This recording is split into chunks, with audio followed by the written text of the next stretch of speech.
ঢাকাসহ দেশের ৯ জেলার ওপর দিয়ে সর্বোচ্চ ৬০ কিলোমিটার বেগে ঝড় ও বজ্রবৃষ্টি হতে পারে বলে জানিয়েছে আবহাওয়া অধিদপ্তর। সোমবার ভোর ৫টা থেকে দুপুর ১টা পর্যন্ত দেশের নদীবন্দরের জন্য দেয়া আবহাওয়ার পূর্বাভাসে এমন তথ্য জানানো হয়। আবহাওয়াবিদ মোহাম্মদ শাহিনুল ইসলামের সই করা পূর্বাভাসে বলা হয়, ঢাকা, ফরিদপুর, খুলনা, বরিশাল, পটুয়াখালী, নোয়াখালী, কুমিল্লা, ময়মনসিংহ এবং সিলেট অঞ্চলের ওপর দিয়ে দক্ষিণ পূর্ব দিক থেকে ঘন্টায় ৪৫ থেকে ৬০ কিলোমিটার বেগে ঝড়ো হাওয়া সহ বৃষ্টি বা বজ্রবৃষ্টি হতে পারে। এ সময় এসব এলাকার নদী বন্দরগুলোকে ১ নম্বর সতর্কতা সংকেত দেখাতে বলা হয়েছে। গত কয়েক সপ্তাহ ধরেই ঢাকায় বৃষ্টিপাত অব্যাহত রয়েছে।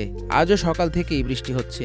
আবহাওয়া অধিদপ্তর বলছে, সারাদিনই অব্যাহত থাকতে পারে বৃষ্টি, সেই সঙ্গে হতে পারে বজ্রপাতও। সোমবার সকাল ৭টা থেকে পরবর্তী ৬ ঘন্টার জন্য ঢাকা ও আশপাশের এলাকার আবহাওয়ার পূর্বাভাসে এ তথ্য জানানো হয়।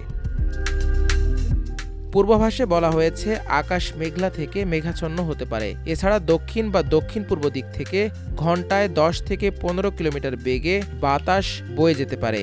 আজ দিনের তাপমাত্রা ২ থেকে ৩ ডিগ্রি সেলসিয়াস পর্যন্ত কমতে পারে।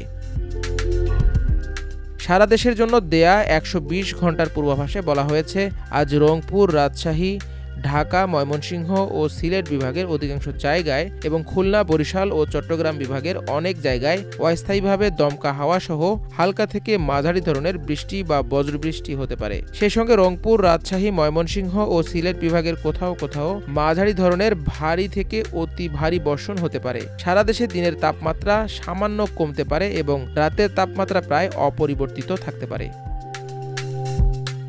আজ সকাল ৬টায় ঢাকা ও আশপাশের এলাকার তাপমাত্রা রেকর্ড করা হয়েছে ২৫.২ ডিগ্রি সেলসিয়াস। আজ ঢাকার বাতাসে আর্দ্রতা পরিমাপ করা হয়েছে ৯৮%।